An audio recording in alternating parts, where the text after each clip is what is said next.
Aziz do'stlar, o'sha mashhur shoir bobomizni oldiga Qamash tumaniga yetib keldik. Shoir bobo, assalomu alaykum. Va alaykum assalom. Hamjamdormisiz? Rahmat. Qo'chqorlarni zo'rida olib keldingizmi bugun, xudo xolasa? Ha, qo'chqorlar zo'r dehqonchilik qo'chqor hammasi. Oho, hammasi dehqonchilik qo'chqor. Son 90 tamidi? 90 ta.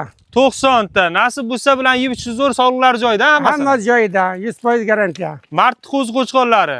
Martni qo'zi qo'chqorlari. Aha. Kamida xudo xolasa shoir bobo 40 kilo go'sht beradi. Kamida bo'lmasa undan ham ziyod beradi, deyaptilar. Narx-navosini nechpul qilib beramiz? Bo'ladigan narxda aytaylik. 6-7 deman 5,5 dan bo'lsa berib beramiz aka. 5,5 million so'mdan Ilhom Shodiyevga obuna bo'lganman desa, yana ham o'tib beramizmi yo'qmi? Yana ham yillik o'zimiz o'tkarmiz. Yana ham o'tib beramiz, akalar kelaverasizlar, xudo xolasa. Dastavkalarni ham kelishamiz. 5 ta, 10 ta, 15 ta nechta olamasanglar ham telefon qilib savdosini bitirib olsanglar bo'ladi. Mana shunaqa qo'chqorlardan, o'danlardan so'raganlar bo'lsa kelaverasizlar. Anchasi akalar nasllikka ham ketaveradi, xudo xolasa. 100% deyaptilar shoir bobo, 100% nasllikka o'ynaydi deyaptilar. Bemalol kelib olib ketaverasizlar akalar mana.